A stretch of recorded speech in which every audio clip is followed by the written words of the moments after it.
tukadusangira ijambo rifise umutwe w'amajambo uvuga ngo ubushobozi bwa Yesu. Hano benshi bahari barahuye na Yesu, baramubonye. Hariho abamubonye mu ngwara, abamubonye mu bigeragezo, abamubonye mu ntambara zikomeye. Hama ubwo bushobozi bwa Yesu bamwe bakagira ingene babuzi n'ingene babubonye canke babusoma mu ijambo ry'Imana. Ariko ubwo bushobozi bwa Yesu ijambo ry'Imana ariko ravyerekana cane gose. Yohana arira ariko arabona umwana w'umuntu ariko arapfa rubi, ariko aracumukuzwa n'umwasi, ari mu bihe bibi. Umuntu turabizi mu ijambo ry'Imana yuko yivye yarabambwa, agiti icaha ari umurozi canke ari umurozikazi, yaca adohondaguzwa amabuye akaca apfa mu vyagezwe vya Mose. Rero Imana iravuga ati mbega umuntu yobandanya ubuzima ubunyene. Imana iraraba inyishu y'ivyo vyose, ingene umuntu ariko araruha apfa. Kandi hambavu yaho mu gihe umuntu uzenya muri Ancien Testament, umuntu uzenya mu butumwa bwiza bwa kera, umuntu uzenya ijambo ry'Imana ryerekana cane gose yuko umuntu akoze n'icaha yatanga impongano y'inka, y'intama, y'impene. Muga muri iki gihe cacu turimwo ni benshi ni bake batunze impene, ni bake batunze izo ntama canke n'amapfizi y'inka ntayo ufise. Muga Imana icabona ati mbega batazoba bafise ivyo bazotabagwa n'iki? Bazoronka iki? Bazoba amahoro gute? Rero ijambo ry'Imana, Imana icaraba ati reka jewe ntange umwana wanje w'ikinege aze kubera inyishu abantu banje, aze kubera inyishu y'ubwoko bwanje. Imana ishimwe cyane, komera amashyi cyane gose Imana. Rero ubushobozi bwa Yesu ni inyishu Imana yabonye y'umuntu ariko arapfa rubi, arushe kandi aremerewe. Imana ishimwe cyane. Jambo niwe tara yakira hacuza umwiza rigakesha ijoro ryo mu buzima bwanje.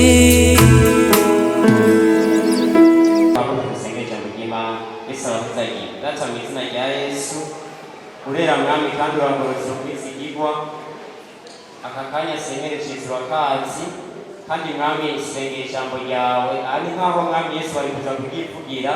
Ndasenze mu izina ryawe ngira mwami utugirire neza, sengeye n'ubwoko bwawe ubagirire neza mwami Imana. Yesu ubushobozi bwawe kugira neza kwawe, amajwi y'umwasi mwami ndayacecekesheje mwami. Ibitero by'umwasi ndabyirukanye, abakunda guhura intambara ndi zivuye ku badayimoni zitewe n'aka kanya nyene mwami. Ivyo bitero by'umwasi ndabyirukanye, ndabisambuje ubushobozi bwa Mpwemu Yera. Ubusamazi ndabwanse n'izina rya Yesu. Itiro no kurwara mu gihe nk'iki ndavyirukanye, ububasha n'ubushobozi. Ariko mwami Imana neza n'uburwayi bane natwe turakoze. Ndimitse Mpwemu Yera, ndimitse ikirere cacu biganda bikore mwami. Ugura amaso y'imitima yacu yihweza amenye ico ugomba kuvugana nanje natwe, maze ico niyaje ikomeze kuri vyawe urakoze. Turaguhaye ikaze na karibu mu mpwemu no mu mubiri kugira ngo uganze ukore. Ni mu izina rya Yesu tubise tuvyizeye. Yesu ashimwe. Muri aka kanya Imana itugiriye neza canke nanje igiriye neza, kuva tugiye gusangira amajambo y'Imana. Ijambo ry'Imana Imana yashize ku bugingo bwanje. Aha mw'isi turashobora kubona ibintu bifise ubushobozi bwinshi. Abubatsi barashobora kubona abantu bafise ubushobozi bwinshi bwo kubaka n'ubwenge. Mu kuza akazi ubukora ukasanga amaboko akazi kawe gukora. Hariho abakurengeye mu bushobozi bwawe, canke akagira n'igihe urwaye canke n'ibitero bitandukanye, hakagira ivyo wumva canke ubona bifise ubushobozi bikugwanya canke bigwanya ubwubasha n'umuryango wawe. Rero numva tugira dusangira ijambo Imana yashize ku mutima wanje. Maze imisi niyumvira mfitiye umutwaro jewe canke nawe ugira umutwaro, bifise umutwe w'amajambo uvuga ngo ubushobozi bwa Yesu. Imana ishimwe cyane. Tugira dusangira ijambo rifise umutwe w'amajambo uvuga ngo ubushobozi bwa Yesu. Hano benshi bahari barahuye na Yesu, baramubonye. Hariho abamubonye mu ngwara, abamubonye mu bigeragezo, abamubonye mu ntambara zikomeye. Hama ubwo bushobozi bwa Yesu bamwe bakagira ingene babuzi n'ingene babubonye canke babusoma mu ijambo ry'Imana. Ariko ubwo bushobozi bwa Yesu ijambo ry'Imana ariko ravyerekana cane gose. Yohana arira ariko arabona umwana w'umuntu ariko arapfa rubi, ariko aracumukuzwa n'umwasi, ari mu bihe bibi. umuntu turabizi mu ijambo ry'Imana yuko yivye yarabambwa agiti icaha ari umurozi canke ari umurozikazi yaca adohondaguzwa amabuye akaca apfa mu vyagezwe vya Mose. Rero Imana iravuga ati mbega umuntu yobandanya ubuzima ubunyene.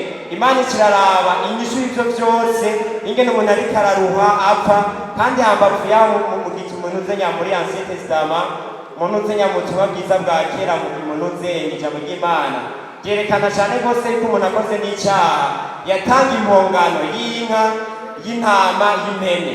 Muga muri iki gihe cacu turimwo ni benshi ni bake batunze impene, ni bake batunze izo ntama canke n'amapfizi y'inka ntayo ufise. Muga Imana icabona ati mbega batazoba bafise ivyo bazotabagwa n'iki, bazoronka iki, bazoba amahoro gute? Rero ijambo ry'Imana, Imana icaraba ati reka jewe ntange umwana wanje w'ikinege aze kubera inyishu abantu banje, aze kubera inyishu y'ubwoko bwanje. Imana ishimwe cyane, komera amashyi cyane gose Imana.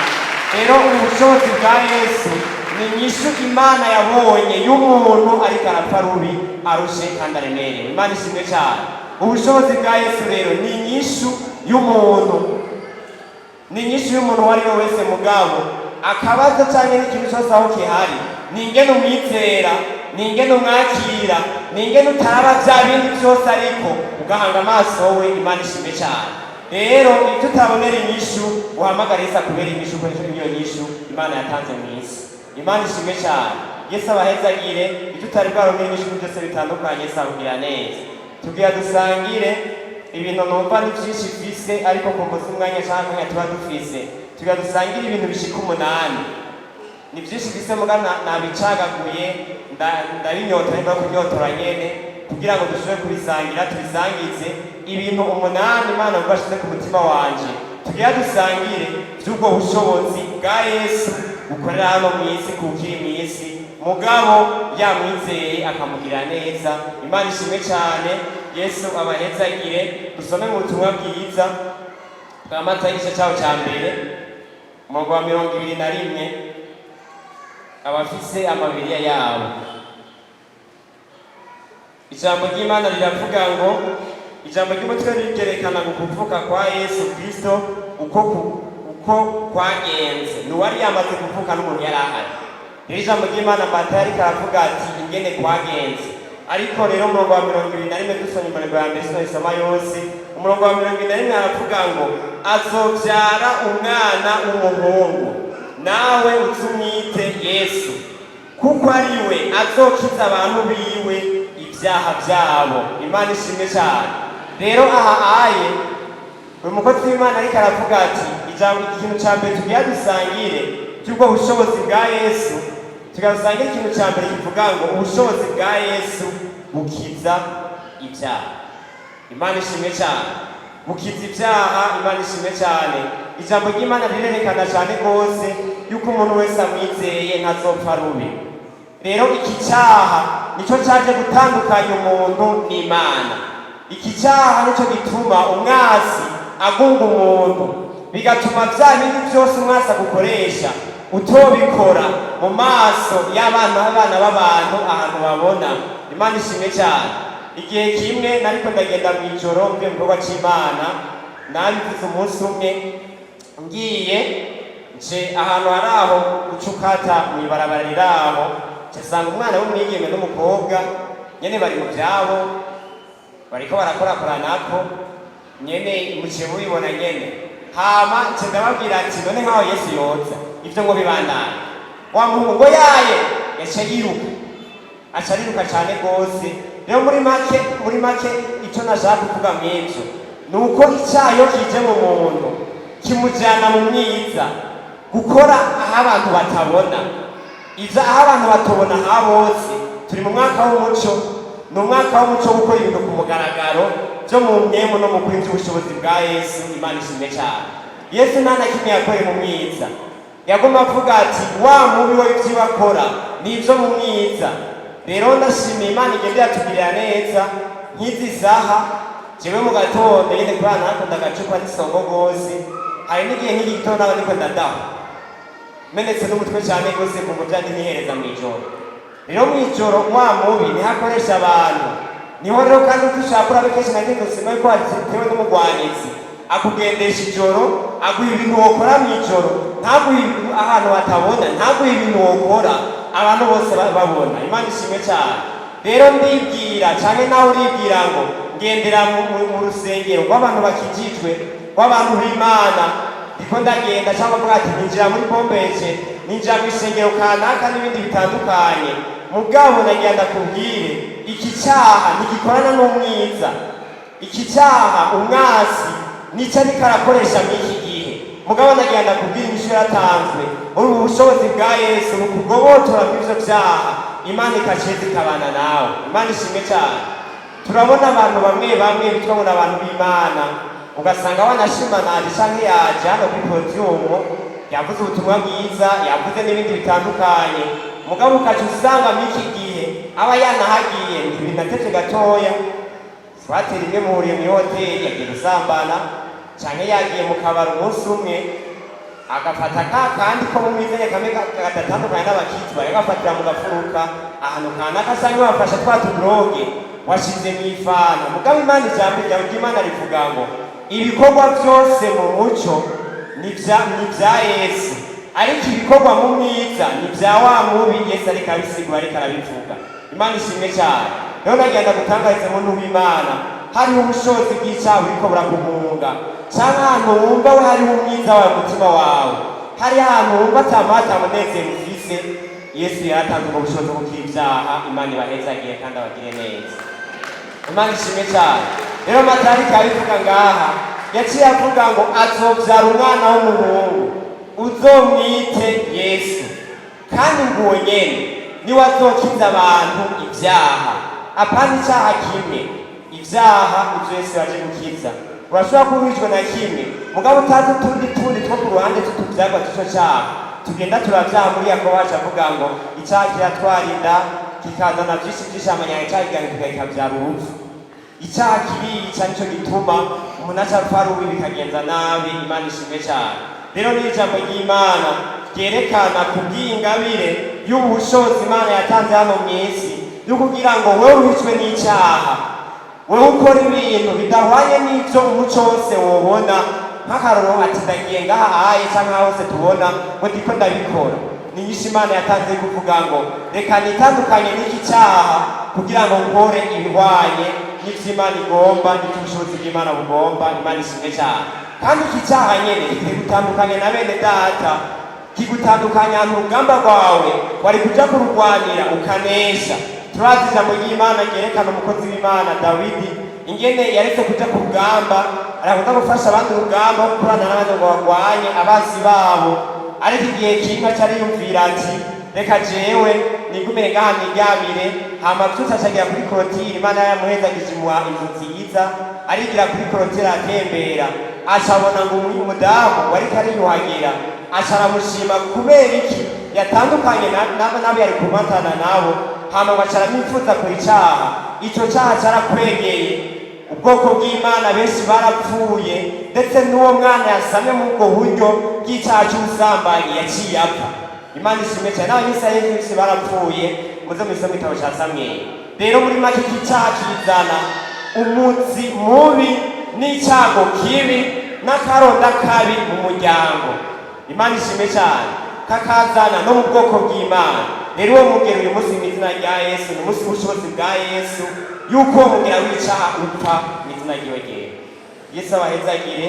Turaza gusengera uwo muntu yifuza ububasha n'ubwo bushobozi. Ikindi kinaco cy'ubwo bushobozi bwa Yesu, ubwo bushobozi bwa Yesu butwara ubumuga bwacu. Ubushobozi bwa Yesu butwara ubumuga bwacu. Umugaye ufite wewe ubwiyumvire ku giti cyawe ukavuga ati je ndafise ubumuga bwanje, buryo bwose niwe yitwa ubumuga bwiwe, mwese niwe yiyizi. Hari igihe abantu bamugara mu buryo bugaragarira bose, n'udamugara mu buryo butagaragara.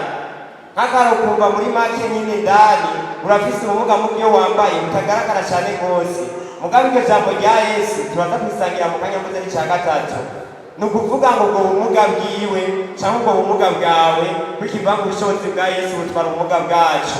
Ubwo bumuga wumvire ko ubufise, ukaba warizigiye umuntu nyinshi Imana yatanze mu isi, wabonye ko ari bashoboye byose, ukavuga ati je hari ubumuga mfise, turazi ijambo ry'Imana ntituza kurisoma ku muzi gucuguza umwanya umwete riri mu butumwa muze nyamo byakozwe n'intumwa igice cyaho cya gatatu uri kwasoma icyo gice cyose ni igihe Pawulo bambe Petero na Yohana bariko baragenda mu rusengero nk'uku nyene, hakaba hari umuntu wamaze igihe kandi ijambo ry'Imana ryerekana ngo bama bamuterura, bakaba bamuterura bamuzana ngo ku rusengero ku muryango yamasegereza ngo yaramaze iminsi myinshi. Hama ico gihe nyene Petero na Ntuzenya na Yohana ngo bagishika ku muryango baca baramwihweza baramuraba, bamaze kumuraba baca bahanga amaso nk'aho umengo bagira bamuhikiye. Mugabo Petero aravuga ati ngo mu izina rya Yesu Kristo Umunyanazareti ngo haguruka, Imana ishimwe. Hama aca amufata ukuboko aramuhagurutsa, ca kimwe gice kiva hariya kw'irembo Ntuzenya ahantu binjirira ku muryango w'urusengero, aca indani yiterera hejuru ashima Imana, n'abandi birabatangaza. Rero ubwo bumuga bwari aho ubwikorera wewe, imisho yatanze kugira ngo Yesu akumugure akugire neza. Yesu abahezagiye. Icya gatatu kivuga ngo ubushobozi bwa Yesu bwikorera indwara zacu. Dusome mu butumwa bwiza bwa Matayo igice cyaho c'8 umurongo wa 17 gusa. Twari gusoma dore ku murongo wa 14 kuva tumwana mu murongo wa 17 haravuga ngo bivyavuzwe n'uwavugishwa n'Imana Yesaya biboneke ngubwiwe niwe yatwara ubumuga bwacu akikorera n'indwara zacu. Imana ishimwe cyane. Yatwara ubumuga bwacu akikorera n'indwara zacu. Hariho umuntu hano avuga ati Yesu yarangikije n'indwara, ahari avuga ati je neza ndazi ko n'indwara indwara kanaka Yesu arayinkiza. Barahari nanje ndimo mu bakijije ndwara, bana ko turi benshi cyane gose. Imana ishimwe cyane. Nawe waje hano uvuga ati je ndagwaye, jewe mfise ubumuga kanaka, burya kese na kese abo ubumuga bugendenda n'umubiri w'umuntu, umugabo ukamwica, ari ubumuga bw'amadiyabete n'ibindi byose navyo n'ubumuga umuntu agendana. Ahandi ho ku makomande byose bitandukanye, hari n'abandi avuga ngo amarori n'amabekiye y'abantu batababona bagenda cyabishimikirizaga ugwaye n'amaso Yesu ashobora kuyagukiza. Rero amajambo y'Imana avuga ngo ubushobozi bwa Yesu bwatwara ubumuga bwacu, hama ngo bukikora n'Ntuzenya ngo ubushobozi bwa Yesu bukikora n'indwara zacu. Wowe ushoboye kuba wari urwaye uze kuvyumvira mu kanya tuza gusengamo, uvuga ati Mwami Yesu, jewe indwara yanje ndavyumviriye cyane gose kubw'uyu munsi w'irikenzo rya 12 jewe ndayigukoreye.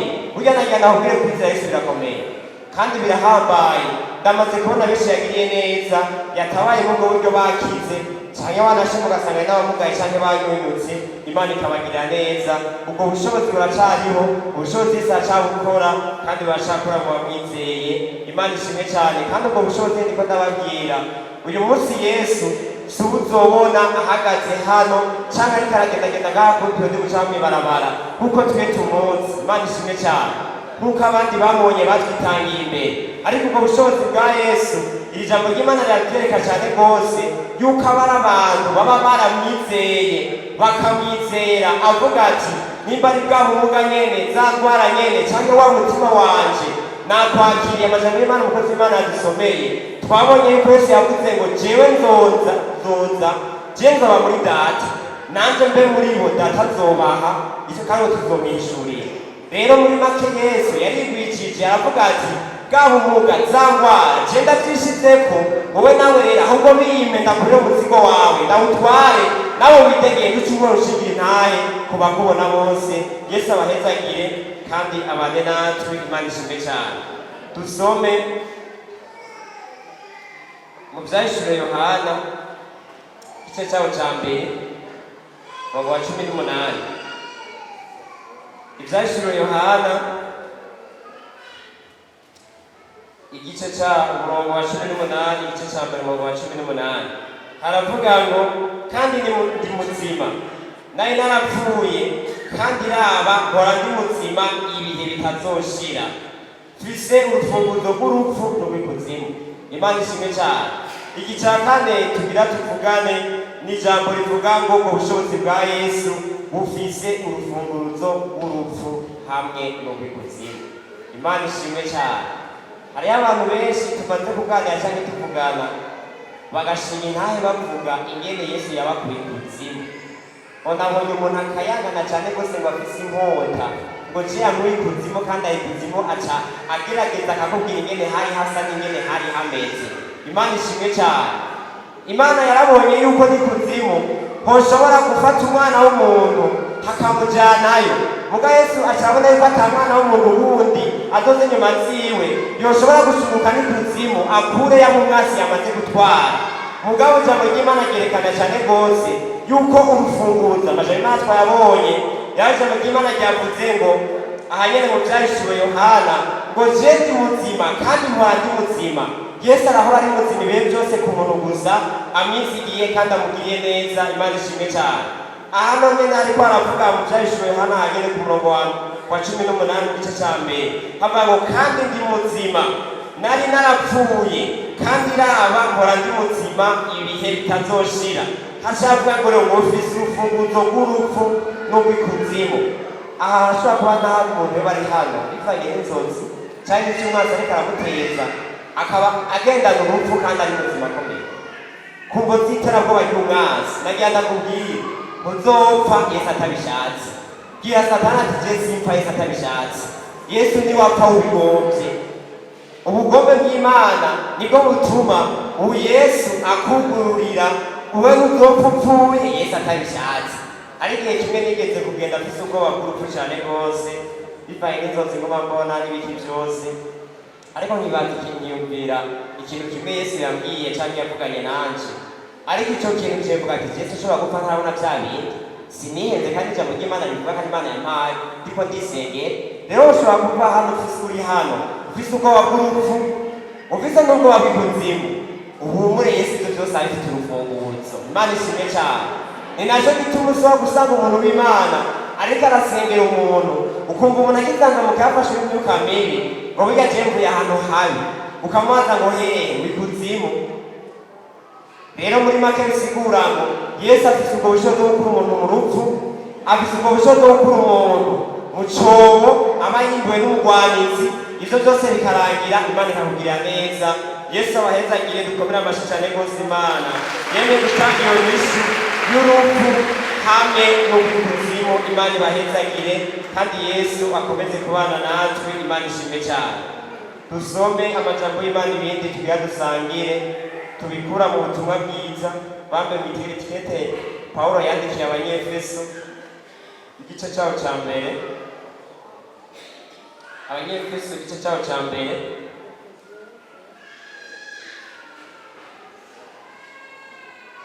duhere ku murongo wa 15 ushaka ku murongo wa 23. Urupapuro rw'amajana 217 bafise Bibiliya ya kera. Imana ishimwe. Haravuga ngo ijambo ry'umutwe ngo asengera Abanyefeso ngo Imana ibahe kuyimenya. Imana ishimwe cyane. Yesu uyu munsi ugenda umumenye. Imana ishimwe cyane. Haravuga ngo nico gituma nanje numvise ukwizera umwami Yesu kuri muri mwebwe. Imana ishimwe cyane. Pawulo yari yaratumvise cyane rwose ingene ishimo y'Abanyefeso bafise ukwizera Yesu mu mitima yabo. Imana ishimwe cyane. Hacavuga hakurikira ukwizera umwami Yesu kuri muri mwebwe ngo n'urukundo mukunda abera bose. Ntahengeshanya kubashimira Imana bahoza mu kanwa uko senze. Hacavuga umurongo wa 14. Imana ishimwe cyane. Ngo Imana y'umwami wacu Yesu Kristo Data wa twese w'ubwiza ibahe umutima w'ubwenge no guhishurirwa mu kuyimenya. Imana ishimwe cyane. Ndakwifurije Imana iguha umutima wo kumenya Yesu, wo kubona Yesu. Imana ishimwe. Umurongo wa 18 uvuga ngo amaso y'imitima yanyu yihweze kugira ngo mumenye ibyo mwizigizwa no guhamagara kwayo ibyo ari byo, mumenye n'itunga ry'ubwiza bw'ijambo ifise mubera, mumenye n'ubwinshi buhebuje bw'ubushobozi bwayo ikoreshereza muri twebwe abizera. Imana ishimwe cyane. Uyu murongo wa 19 bavuga ngo mumenye n'ubwinshi buhebuje n'ubw'ubushobozi bwayo ikoreshereza muri mwebwe abizera. Imana ishimwe cyane ku bushobozi Yesu yabutanze. Imana ishimwe cyane.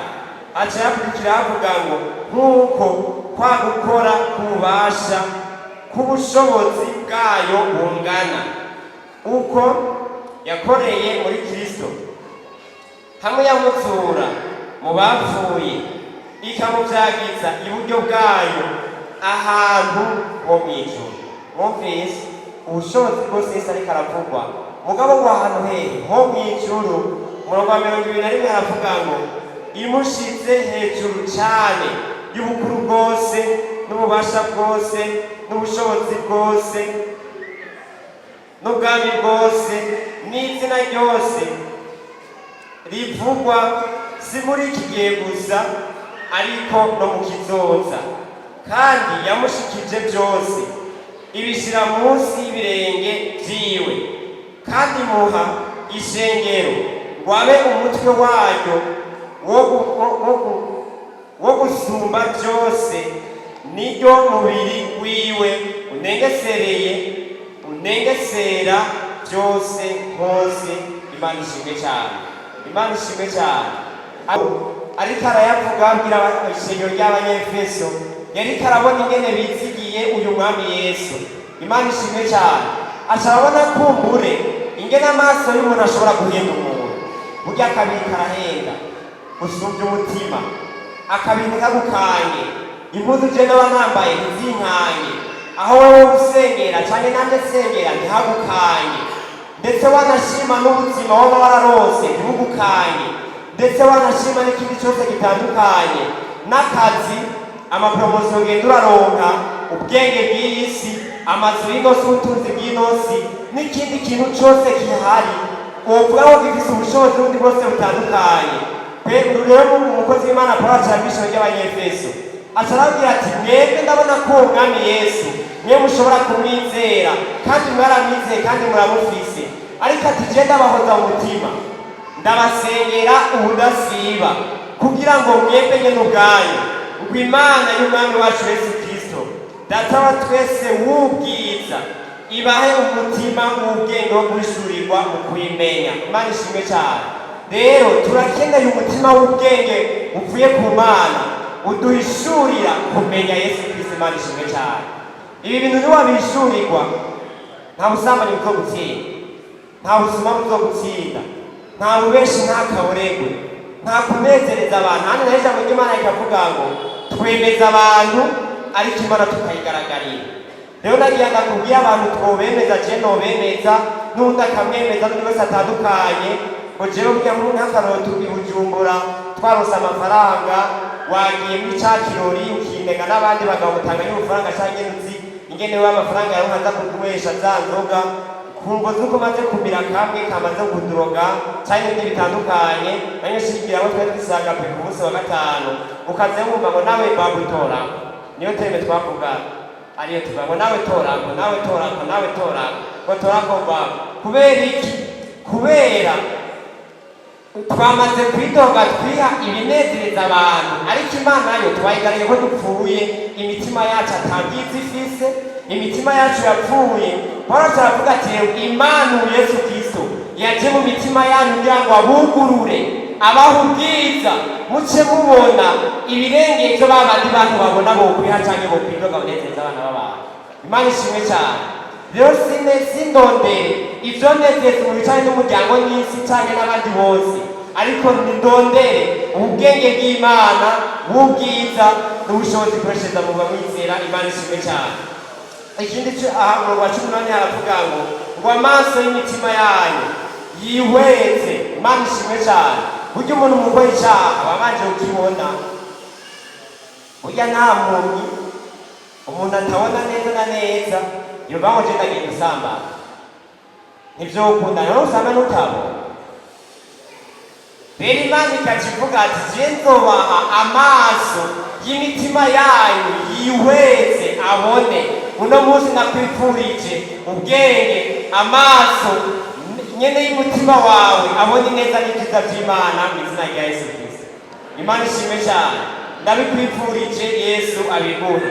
Rero amaso y'imitima yanyu yihweze kugira ngo mumenye ibyo mwizigitwa n'uguhamagara kwayo ibyo ari byo, mumenye n'itunga ry'ubwiza ry'ijambo ifitiye mubera. Nagira ndakubwire yuko no muri Yesu twamaze kugira umutima ubona Yesu, twamaze kugira amaso abona Yesu. Nagira ndakubwire turabona ibyiza tukagirirwa neza ukava mu bwiza mu bundi marishimwe cyane. Rero reka dusange iki cya gatanu kivuga ngo ubwo bushobozi bwa Yesu. Icya gatanu buri hejuru y'ubukuru bwose. Ubushobozi bwa Yesu buri hejuru y'ubukuru bwose. Ubu mukuru ushaka nawe umukuru ntoreka, Yesu ari hejuru yawe. Ubizi umukozi w'Imana yashatse kwinanaganya kuri bene data bafata bagira nawe witwa Herodi. Aragenda avanga Imana isoma byose nyine ariko avuga nyine ko atunze afite byinshi. Ko nyine bamaze kubona yuko yobera Imana cyane yiha ubushobozi bw'Imana kandi atariyo. Imana ijambo ry'Imana ryerekana kuba ari kuri icyo gihaganje ibihugu byinshi. Ijambo ry'Imana ryerekana ngo umumarayika w'Imana yaciye aza mu kubita ikofe kuko yihaye icyubahiro adafise. Imana ishimwe cyane. Yumva ikofe ry'Imana ngubwene ngo atatu ikinyo. Imana ishimwe cyane. Buri hejuru y'ubukuru bwose ubushobozi bwa Yesu. Imana ishimwe cyane. Rero ubushobozi bwa Yesu buri hejuru y'ubukuru. Ugwanire kandi usengere kuba umukuru uburyo bwa Yesu. Isana Yesu agacavuga ati nihagira ushaka kuba mukuru w'abandi niyicishe bugufi amere nk'umwana muto. Rero kwa Yesu umuntu aciye bugufi, umuntu aciye bugufi kandi yizera ubwo bushobozi bwiwe. Imana ibahezagire cyane rwose. Icya gatandatu kivuga ngo ubushobozi bwa Yesu buri hejuru y'ububasha bwose. Imana ishimwe cyane. Buri hejuru y'ububasha bwose. Ni ikihe wumva uno munsi wari gufize ku bubasha? Ni ku kazi bariko baragutera ubwoba? Yesu niwe afise ububasha bwabaye. Ni ububasha bw'icyaha cyangwa n'ibindi byose bikurwanya. Yesu ari hejuru y'ibyo byose. Imana ishimwe cyane. Ntihagire ikintu na kimwe wongera kububasha, ntihagire ikintu na kimwe wongera kububasha ku buzima bwawe. Ubwo bushobozi bwa Yesu burahari kandi buraduha umwidegemvyo. Imana ishimwe cyane kandi ikomerwa amashyi. Imana ishimwe cyane. Ubushobozi bwa Yesu buri hejuru y'ububasha bwose. Ikindi nacyo kindi kivuga ngo ndiko ndaranyarutsa kubuza umwanya. Ikindi kindi kivuga ngo ubwo bushobozi bwa Yesu buri hejuru y'ubushobozi bwose. Naye mbuze ububasha bwose ndavuga n'ubushobozi bwose. Imana ishimwe cyane. Buri hejuru y'ubushobozi bwose. Ni iki wumva dufite ku bubasha cyane n'ubushobozi? Uhumure Yesu arahari kugira ngo bya bindi byose bitsindwe wizigire ubushobozi bwa Yesu. Imana ishimwe cyane. Ariko iyo umuntu akubwira ngo arashoboye, harigeze kuba umuntu nakorera ngo yarahambaye kubyo tuzi hano mu isi. Umunsi umwe aca aravuga ati ibyo nari nakoze ku kazi kandi cy'umuco umeze neza. Hama hacaba undi muntu aca ku ruhande acatanga amafaranga kugira ngo bya bindi je nayo ntangiye uburenganzira bikorwe. Hama aca arantelefona, yari afise ikipe y'akazi. Hama aca arantelefona aca arambwira kuri ikintu kibi kivuga ngo buri hejuru y'ubushobozi bwose. Hama wanashima je ico gihe yari nk'umukoresha wanje aca aravuga ati mbeviye urati ko ndagufise ku bushobozi bwose. Ndabizi ko mufise ko mwana kuzipa ikiwanye n'ikijambo ry'Imana rivuga. Sinabeshe kandi akoze kwanye n'akazi gashaka cyangwa wanegetse je no gukorera. Ngo mbe urati ikipe yanjye mwanya magenda. Ngo n'umwanya muto cyane rwose. Ngo wemeye ko nafise ku bushobozi bwose. N'ubu nyene ushobora kuduga ukarara mu gasho. Je nta kibazo mvuga ngo ibyo nakoze ibihwanye n'amategeko cyangwa nanuzenya n'ibyo je wambwiye nokora.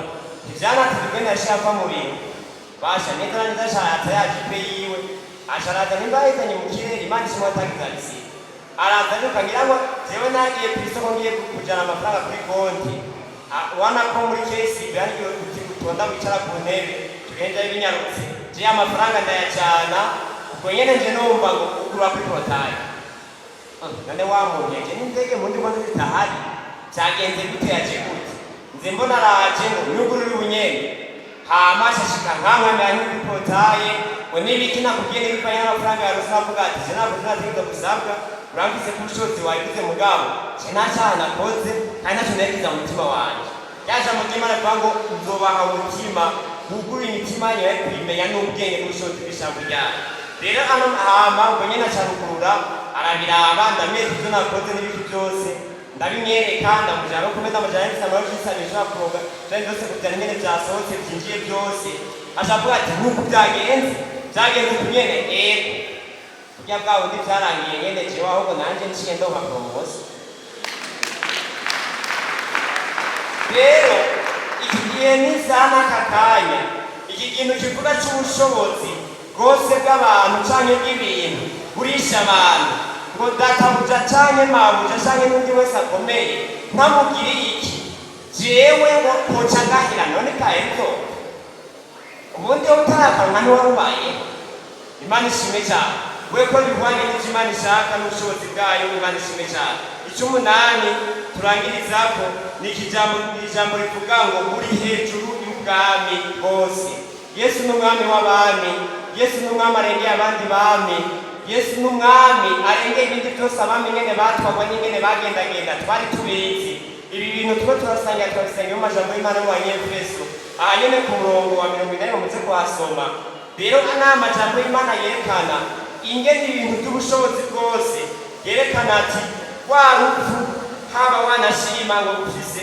urupfu ni kuzimu Imana ishimwe cyane ngarutse kuri iki kintu cya kane gatoya iki cya kangahe nakivuze cy'ubwami bwose ndibuka igihe kimwe narakorera abashinwa dusenga muhumure Imana ishimwe cyane hama ico gihe jewe nkishikataname maze nk'amezi abiri canke angahe umushinwa acarangomwa arama kuganza abandi bakozi nari mfise kubarongora hama nganjikira abandi bahungu dukorana bashira kugatisha wewe kutuganza ari mukiza mbona intara baratishizemo arigero bya abo satani yamaze gufata abamaze kuraba bya bintu n'intara baratizana ijambo hama shaba nguyu ngo reka tumutegere tumugire akana hama marawe nyene igihe kimwanuriye bitaba byoroshe bivanye n'igihugu canke n'intara canke n'ibindi umunsi umwe hari mu 2009 Ibujumbura nitaye kuri kwa kagazi nyene abahungu batatu baca barantegera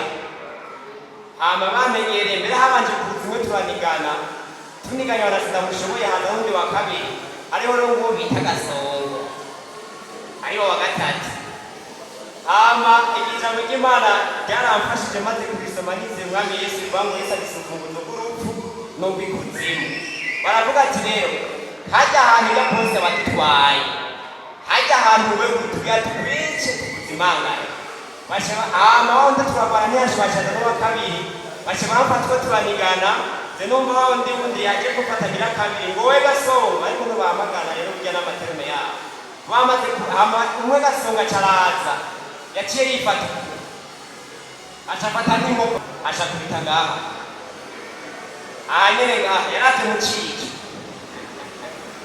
amaze kumubita jewe ndatakaza ubwenge sinasaba kwirwana n'ibiki byose baciye bamwega ahantu kuri wa karede umuserege uraho ujana amazi baciye bamwega jewe nanyiroha nyene mugandoha nyene nk'uko umuntu yatakaje ubwenge vyabaye bibi napfundagaye nyene mu vyatsi ahantu nyene ariko baramwega ndoha ngo nyarutsa abantu badufata hamwe nariko avuga uko nyene niho haci umwana w'umugore aje bangwe mwebasha ngo je nagiye guhamagara polisi ngaha haruguru ngo babafate ngo umuntu uriko murica ndamuzi ngo yena bace barantasi bace baribuka badakize Yesu aturwanya mu gihe cy'urupfu Imana ishimwe cyane rero nagira ndangize kuri ijambo akajambo kavuga ngo tubitse Yesu ubuzima bwacu isi yoyo irikira gutwara nakakandangije tubitse Yesu ubugingo bwacu Imana ishimwe cyane tubitse Yesu ubuzima bwacu isi yoyo irikira gutwara isi iriko iriruka n'umuvuduko mwinshi dutera imbere ndonke posta kanaka mbone icyubahiro kanaka ndonke izina rirangiranwa kanaka mbe n'umuntu avugitse muri quartier canke mu gisagara canke mu Burundi canke kw'isi yose ahantu kanaka mugana agenda kwibira akabanga uri hano canke wanashima nundareka aranyumviriza nagenda kwibira akabanga k'ijambo rivuga ngo fata bwa buzima bwawe bwose uvuga ati yame Yesu jewe ndabukwibikije kuko isi yoyo irikirabutwara. Umwansi we yakoba kudukomeye, umwansi we azoca ku mugenzi wawe akugiriye nabi ace kuri shobuja wawe uko nanjye ico gihe vyambayeko, hama kugira ngo ugirirwe nabi wiyanduze ku mana yawe ko umuntu amenya igihe amaze ariko ntamenye igihe asigaje. Mpora nja kenshi ku manterema ndabona abasaza bapfa, bombere hapfa n'abajene benshi, hakagira wanashima ugasanga n'abato baragiye, ugasanga ico gihe urupfu rurahari. Ariko nagira ndakubwire ubwo rupfu rwagwisunga nk'aho abantu bagiye guhamba umuntu mvuga canke ku mpanda n'ahandi sinzi bahamba. Nagira ndakubwire mu gihe cyo kubitsa ubuzima bwawe Mwami Yesu ni igihe umwizera mu gihe ufitanye ikibazo nawe. Imana ishimwe cyane. Ndarangije. Mwami Yesu abahezanye. Yesu abahezagire igihe c'akanya gatoya, ariko nagira ndakubwira akabanga ko kuvuga ngo ndakwinginze ngubitse Yesu ubugingo bwawe. Imyaka 12 iheze urumva je urupfu rwarandondeye, abitwa batwaye n'abafise ubushobozi bukomeye barandondera, ariko kurungo zuko Imana ifise ku mugambi canke nanje nawe ifise ku mugambi ntuzopfa Yesu atabishatse. Ariko kimwe gusa, uru rupfu rugira kabiri ni igihe umuntu aba no kwibone mu buryo butandukanye cyane. Urupfu rwa mbere Yesu yaje gutorera inyishu twarubonye, ni igihe umuntu afise ibyaha, ni igihe umuntu afise icyaha.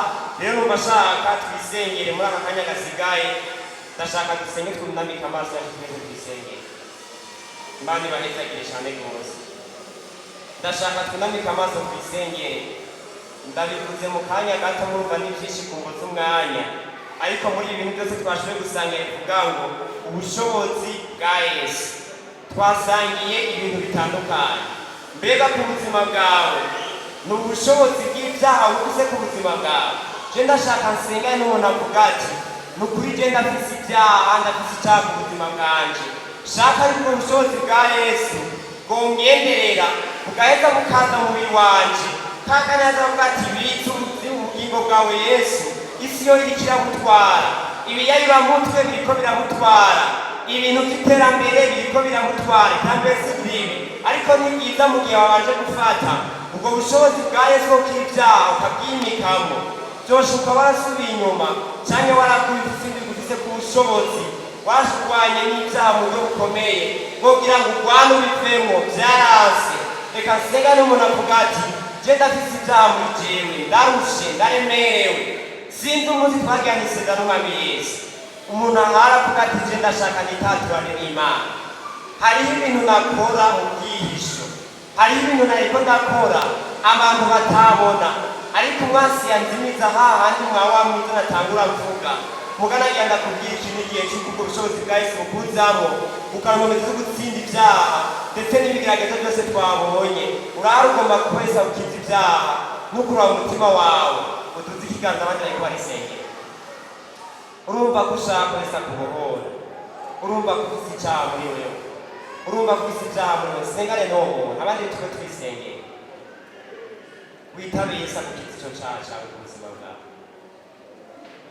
Urashaka kwesa gukiza icyaha, umwizeye akubera umwami n'umukiza w'ubuzima bwawe. Uduze ikiganza ndagufashe gusenga sinda kwateba, ariko urahari umva kubijwe n'ibyaha n'isi. Imana ikuhezagire. N'undi wese duze ikiganza, iki ni igihe cy'ubushobozi bwese bugaragara muri wewe, n'abandi bose ariko baduziganza. Imana ibahezagire. Ingo hubwo burake bw'Imana, hubwo bushobozi buba ariko burakwicira ahantu. N'undi wese naduze urumva ko ubwo bushobozi bw'icyaha ubufise cyangwa ibyaha ku buzima bwawe, bya bindi ukora mu mwiza, bya bindi wumva urushe kandi uremerewe. Ni ukuri uduze ikiganza ndagufashe gusenga uyu munsi, witatiwe n'Imana yawe, umwidegenzo w'Imana ubane nawe. Uduze ibiganza cyane rwose ndabone tubasengere mu izina rya Yesu. Tuzi ikiganza urumva ko ubushobozi bw'ibyaha wowe waranakuye wanashima. Jambo ry'Imana aho uri kwa ngo umuntu yibagiye umuhagiro we wa mbere, wagasaba n'ibyo bya kera, wabasa n'ingurube isi yo kwitembagaza mu byondo yayuhagiwe, ahandi nayo ngo ko ucanye imbwa isubiye ku byo yadashe. Rero ijambo ry'Imana riko riravuga ati ingo twitature nanje ngo bushobozi bw'umwana wawe yatanze kugira ngo guha imbabazi bitandukanye nayo. Nico bituma nagira nakubwire ifondasiyo canke umushinge wa mbere wo gutsinda ibintu byose nababwiye ni igihe wumvise gufitanye icyaha n'Imana ushaka ko wokwizera umwami Yesu akubabarire uronke imbabazi z'Imana. Tuzi ibiganza, abadugije ibiganza bahaguruka mu izina rya Yesu. Nimuhaguruka aho tubafashe gusenga, muhaguruka aho Imana ibarezagire. Imana ibarezagire cyane rwose. N'undi wese wabise ubushobozi bw'ibyaha warasubiye n'inyuma wanashima, urinyegeza mu rusengero, urinyegeza mu bantu. Ijambo ry'Imana avuga ngo twemeze abantu, ariko Imana turayigaragarira. Urumva neza ko ibyo bintu ukora Imana uyigaragarira. Rero twisengere. Ndasabye abamaze guhaguruka mushikirane imbere protokole bafashe tubasengere kugira ngo Imana ibagirire neza. N'undi akiri mu kibanza muri kanyigana n'iyicwi yumva yo kwitatura n'Imana ubwo bushobozi bw'icyaha akabunesha, ndakwinginze hunga ize tugusengere mu izina rya Yesu. Iza mwa Imana cyangwa uri hano Mwami yashoboye kubagwaye, ashoboye kubafise ubumuga ahantu hose hatandukanye. Yesu kubwo ubushobozi bwawe ndasengeye kino gitondo mu izina rya Yesu Kristo. Mwami ndasengeye umuntu avuga Mwami Imana akagwaye igihe amaze igihe agwaye umutwe, amaze igihe agwaye amaso, amaze igihe agwaye amatwi, amaze igihe Mwami Imana agwaye umuhogo, agwaye izosi, agwaye amaboko yiwe Mwami Imana, agwaye mu nda, agwaye umutima Mwami Imana, mu izina rya Yesu Kristo. Mwami Yesu umuntu amaze igihe Mwami agwaye mu nda hiyo, amayentese Mwami, igitigu Mwami, amafyigo, senyerejeza indwara zose z'ubwoko bwose Mwami, n'amaguru yiwe ndetse Mwami n'undi muntu yarabise ubushobozi bw'indwara Mwami yamutera mu mitsi, yamutera mu magufa no mu ngingo ziwe, ndasambuye ubwo bushobozi bw'umwasi, ndasambuye ubwo bushobozi bw'umwasi. Mwami Yesu turagukoreye ubumuga bwacu, turagukoreye indwara zacu Mwami, wawe mu biteza indwara ndakwishe kwa mu izina rya Yesu Kristo. N'ubumara bw'indwara yawe ndabusambuye mu izina rya Yesu Kristo. Mwami ndasenga bajafise ikibazo cyane n'ugifise Mwami Imana ari hano cyane katwumviriza, ndati ububasha bwawe, ndati umuriro wawe uturire utongore ububasha bwose buri muri uyu muntu mu izina rya Yesu. Mwami Yesu ndasengeye umuntu yarafise ikibazo mu nda cyo gusama inda, ndasengeye ububasha bwawe, ndasengeye ububasha bwawe Mwami. Akaruwosama inda cyangwa iyo bitwaza, ndasengeye umushinga ntari hano afise ikibazo cy'umwana, ndasengeye umudamu ari hano afise ikibazo cy'umwana, ndasengeye Mwami Imana mu nda hiwe, ndaturugukira mu izina rya Yesu, ndaturugukira mu izina rya Yesu Kristo, ububasha bwa Yesu nyene.